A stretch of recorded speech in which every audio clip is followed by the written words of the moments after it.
Hello and welcome. This is Sports Tonight. We're broadcasting live from Channels TV Sports Center in Lagos, Nigeria. It's good to have you join us once again to talk sports. I'm Austin Okonakpan on this show tonight. It's a win match for the Flying Eagles of Nigeria at the FIFA Under-20 World Cup in Poland. But guess what? It was Ukraine that drew the first blood. The Flying Eagles got a penalty. Tijani Mohammed stepped up to it. He missed. The Flying Eagles got another penalty. Tijani stepped up to it again and he scored. So it's Ukraine won, Nigeria won. But hey, Paul Aibogun and his team, they need to win that match against Ukraine. I'm monitoring it, and I'll tell you all of the updates coming from that match in Poland. That's at the FIFA Under-20 World Cup on the show tonight. We're still celebrating the boys from Barnham Model Primary School, all the way from Port Harcourt in Rivers State. Do you know them? Just in case you don't, they are champions of season 11 of the Channels International Kids Cup, and we love them so much. And we'll keep celebrating those kids because we believe that they will go on to keep winning in life. Not just the guys from Port Harcourt, River State, all of the kids that competed at the Channels International Kids Cup. We love them so much. We'll continue to talk about it. We'll listen to the coach just in case you missed that talk last night. I'm bringing it back again. We'll relive the moments from the final game that was played right here at the Campus Square Mini Stadium in Lagos, talking about season 11 of the Channels International Kids Cup. We will still stay with grassroots football development. In Anambra State, over 1,500 primary school pupils are competing in a football event. All it's in a bid to develop football at a grassroots. Also, they have some secondary school students, under 13 and under 17. And I love it so much because that's where development starts. Yes. If you're trying to fix it when it's going bad, just go back to the schools. The talents, they're right there and they're waiting to be discovered. So we'll take a look at that one also. But on this show tonight, we're giving special attention. The focus is on the development of cycling in Nigeria. Now, on the 3rd of June worldwide, they celebrate the World Bicycle Day. What is Nigeria doing with that one? Some of us just ride bicycles. What's it for? So we'll try to understand what it means just riding a bicycle. So we're taking a look at those healthy benefits and, of course, the ways that cycling can be developed in the country. That is our special focus on the show tonight.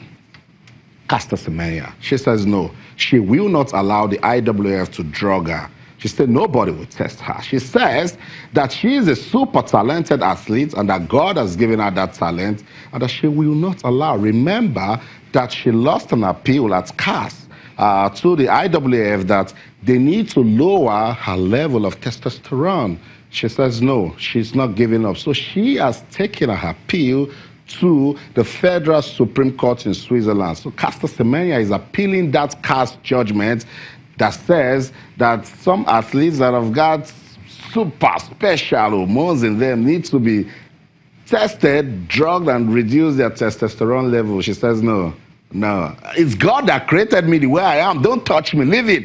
And there are some segment of persons that say it's because she's African. Others are saying it's because she's a woman. But Caster Semenya in South Africa, they are ready to take this fight all the way. I've called it IAAF versus Semenya. I will give you the timeline of events. This battle has been on since 2009. At that time, the international body thought she was so young, so they were just watching. But Semenya says she's been a target, and that's because she's got super abilities. We'll talk about that one on the show tonight, and also we'll let you know what's going on at the MPFL Super 6. Yes, you know that we'll have a date and the draw has been done. All of the lowdown I'll give you tonight on this show, and we'll continue our countdown to the 2019 FIFA Women's World Cup. That's about the outlook of the show tonight, Sports Tonight, on your award-winning, sports-loving channels, television, wherever you are in the world watching us. Welcome aboard. It's the Fun Factory, and I want you to be part of the show. You can talk to us.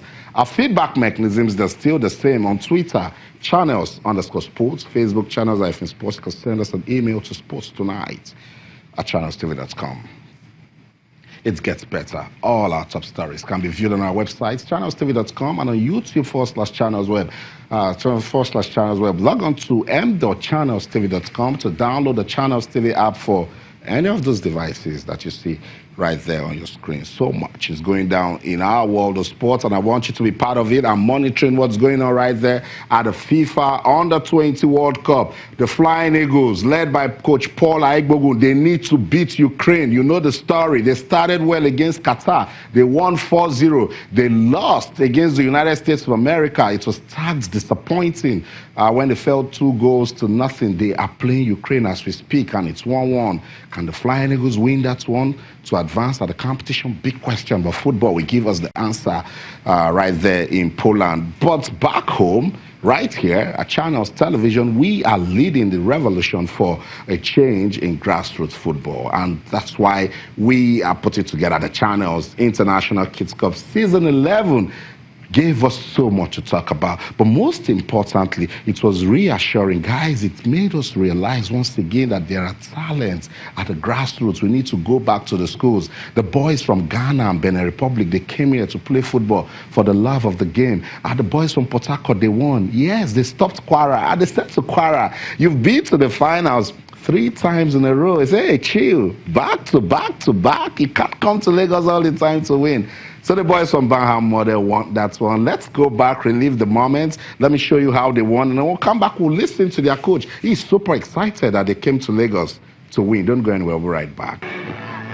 Won't you stand up for the champions? Yes, you should stand up for the champions. The boys from Banham Model Primary School, Port Harcourt, Rivers State. They are the champions of season 11 of the Channels International Kids Cup. Those kids, they always get me emotional. Just watching them right there. And we will not stop catching them young. We'll continue, and we will keep getting better. And that's why we're inviting you to also be part of it. If you haven't touched the life of a child, you haven't touched nothing, I tell you. So you should be part of season 12. Season 12 already? Yeah, we're already getting ready and looking forward to it. Coach Ndebisi Ihejirika is the coach of Banham Model Primary School. He's super excited. The boys won, and he says that he hopes that they keep winning. Let's listen to the coach. When you put every trust in God, you achieve your aim at the end of it. I'm so happy. China have done a great job in this country and beyond this country. I'm so happy. It's prayers. It's prayers. And their determination also helped the team. I'm so happy they followed the instruction which I gave to them and the commitment. Sometimes in the camp, we do fastings. And that's why we stayed through to the finals and God gave us the trophy at the end of it. This is a kind of exposure to the players, you know, coming down to Lagos State to see some international players from different countries. I'm so happy they will go back peacefully. I believe by God's grace, we have learned so much in these channels. I believe channels is one of the stations that is trying to encourage teenagers from grassroots. It's a kudos to them. I appreciate what they are doing. So that's it. Lessons from season 11 of the Channels International Kids Cup. Did you hear him say they fasted? That's how serious it is. They wanted to really win, and they did. So congratulations once again to the boys from Port Harcourt, Rivers State. We'll continue to monitor their progress, not just the boys from Port Harcourt, all of the other kids. Hey, remember, we're taking 2 boys from that competition to the 2019 African Cup of Nations. We're not joking. We mean business. Yes, Tijani Ibrahim from Sanfra Primary School and Oshidele Elijah, yes, from Ansarudin Primary School 1, Ijebu-Ode, Ogun State. We're taking them to the African Cup of Nations. They're going to be player escorts. They're going to hold hands of Mikel Obi, Odion Yalo, Wilfred Ndidi, and walk them into the pitch. That's what we're doing. We're touching lives at the grassroots, and I love it so much. And we are turbocharged to keep doing just that. I love it. Still staying at the grassroots. Let's go to Anambra State, and they're doing something for the grassroots that I also love. Yes, let me tell you about this competition. It's for the under-13s and the under-17s. The state government, they're using this one to discover talents at the schools, and it's very, very, very laudable. Now, for Anambra State, they believe that if we catch them young at this level, they can go on to be good ambassadors of not just their family, but the state and the country. Listen to this. Over 1,250 primary schools are competing in this one for the under 13 level, and over 250 secondary school students are competing in the under-17 for secondary school. So that's really beautiful. The final will come up on June the 1st. It's June the 1st they're going to play the final, and the state government, they believe that putting this together is a beautiful way to empower talent. Let's listen to it. So today is a unique day and it's a historic day in Anambra State and in Nigeria, because I don't know where such a thing has happened in Nigeria.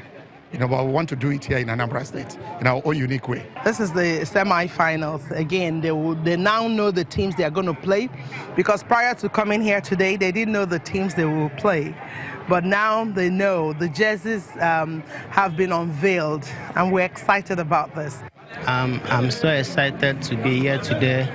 I didn't know we were gonna make it to this level. I will make sure that my team will come out in fire colors, and we are the owner of the cup.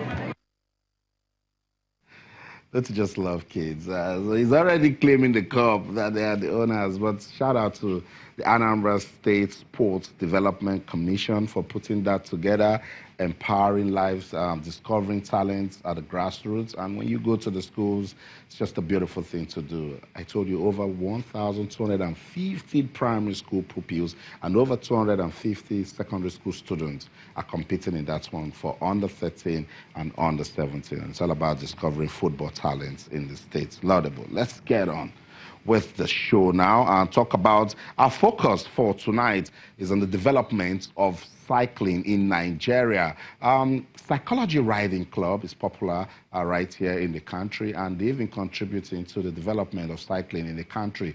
On June the 3rd, the world celebrates the World Bicycle Day. What's the agenda for 2019? That's what I want to find out, and I've got the captain, Cycology Riding Club, Bimpe Olufemi, in the studio, and Sheilayo Ojo. He's the vice chairman, Lagos State Cycling Association. It's ladies first, so I'm going to say, Bimpe, good to have you on Sports Tonight. Thank you.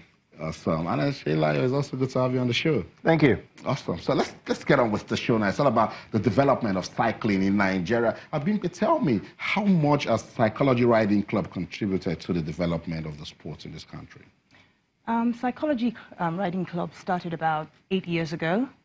And even though initially we started as just a group of people who enjoyed cycling, very quickly it became a club that basically advocates cycling for healthy living. We've really pushed this through different CSR activities and initiatives that we run. You can see us on the streets of Lagos cycling mostly on Saturdays, but also during the week.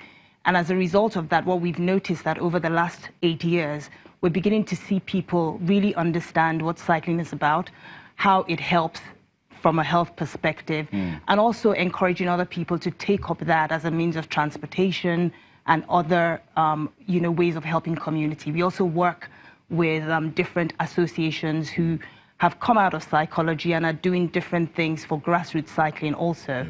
So from whether it's kids that we're encouraging to cycle, whether it's professionals that we're trying to develop within Lagos State particularly.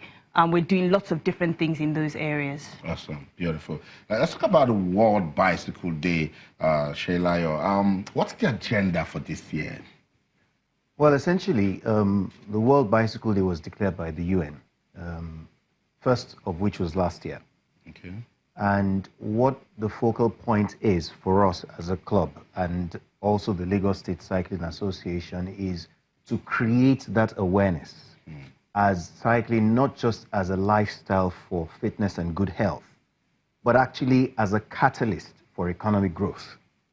Because when you drive a car, you burn fuel. When you ride a bicycle, you burn fat. So that is a way to go.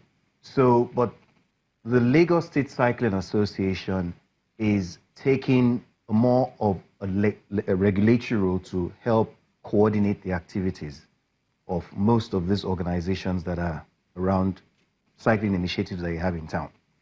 So the agenda for this year, again, is taking it up from last year and to let people become well aware of the benefits of cycling, of how cycling can be a tool for even economic recovery. society. Sounds good. Drive a car, you burn fuel, you cycle, you burn fat. I must pick up a bicycle tomorrow. Very quickly. Tell me, Share the Road campaign, what is it about? Share the Road is a global initiative. If you go to a lot of international countries or countries outside of Nigeria, they have a Share the Road campaign or a Share the Road initiative. In Nigeria and in Cycology, we've decided to localize that, starting with Lagos State. And basically what it's about is letting people know that the roads are for everybody. Whether you're driving an Okada, whether you're driving a Molue, on a bicycle, in a car, we are all meant to share the road. We find that in Lagos, for example, there are a lot of issues on the road. We've got a lot of traffic jam, people don't obey the rules of the road. Their lanes. Exactly. So the Share the Road campaign is meant to be an awareness campaign to let people know that there are rules for being on the road, and the road is for everybody. Sounds good. That's really interesting. So if you want to be part of the discussion, you can talk to us on Twitter, channels_sports, Facebook channels, IFA Sports. We're taking a look at the development of cycling in Nigeria. Before someone starts saying, what's in cycling? Yes, so much. Tour de France. Do you know Tour de France? You know Mark Cavendish and some of the big guys. It's cycling that have put them on the map, an international map, and they are respected. And I'm looking at ways that Nigeria can really benefit from that. And if you follow what Sheila just said, there are economic gains in cycling, and that's what I really want to understand. So you could talk to us on Twitter channels, _sports, Facebook channels, IFA Sports. We'll go on this quick break.